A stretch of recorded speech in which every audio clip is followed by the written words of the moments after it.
అసలు జాగోరే జాగోరే అనే నినాదానికి అవసరం ఎందుకు వచ్చింది?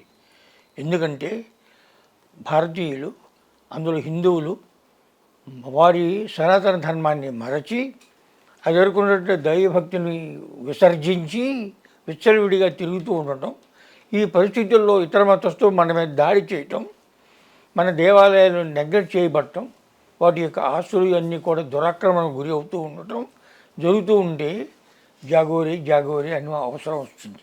1992లో ప్రజ్ఞాభారతి అనే దాన్ని స్థాపించారు. అది ఆర్ఎస్ఎస్కు ఒక అనుబంధంగా ఉంటుంది. నేషనలిజం, పేట్రియటిజం, హిందుత్వ వీటి కోసం ప్రయత్నం చేస్తున్నాం అనమాట అండి. ఇది ప్రజ్ఞాభారతి.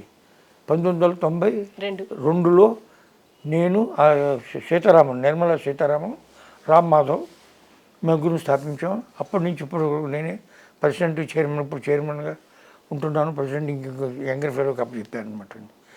కాంగ్రెస్ స్వతంత్రం రాకముందు గాంధీ గారి నాయకత్వంలో, సర్దార్ పటేల్ నాయకత్వంలో, రాజేంద్ర ప్రసాద్ నాయకత్వంలో, తిలక్ గారి నాయకత్వం అన్నింటిలో కూడాను సెన్సస్ అంటే జనగణన, అందుట్లో బ్రిటిష్ వాళ్ళు ఏం చేశారంటే కులను కూడా గణించారు.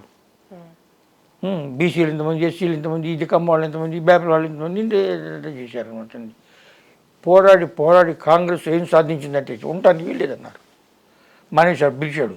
అది బ్రిటిష్ వాడు తలకాయ వంచి కులగణన తీసేత వారేసాను జనగణనలో. 1931 కులగణన జరగల, 47లో జనగణన జరిగింది. బ్రిటిష్ వాడు జైల కులగణన. ఇప్పుడు మొదలుపెట్టారు. ఎందుకు? హిందువులను చీల్చడానికి మొదలుపెట్టారు. ఇది ప్రతి ప్రసంగంలో కూడా సామూహిక ప్రార్థనలు ప్రారంభించాలి, దాంతోనే మనకి మేము హిందువులు అనేటువంటి స్పృహ వస్తుంది. ఆ స్పృహ రానంత వరకు కూడా మనకు అన్యాయాలు జరుగుతూనే ఉంటాయి. హిందువులకి హిందూ దేశంలో స్థానం లేదు. రామ్మోహన్ లోహియా గారి పేరు విన్నారా? ఆయన సోషలిస్ట్ లీడర్. నెహ్రూని ఎప్పుడు వ్యతిరేకించేవాడు. The men who betrayed India అని, భారతదేశాన్ని ఎవరు మోసగించారు అని నెహ్రూ నంబర్ 1 అని చెప్పాడు. ఉద్యమం బలపడాలి. దానికి ముందు మనం విద్యార్థుల్లోకి వెళ్ళాలి, దేవాలయాల్లోకి వెళ్ళాలి. మనం కొంతమంది ప్రచారకులను తయారు చేయాలి, ప్రబోధకులను తయారు చేయాలి. మీ శక్తి దిగుణీకృతం అవుతుందని దీవిస్తున్నాను.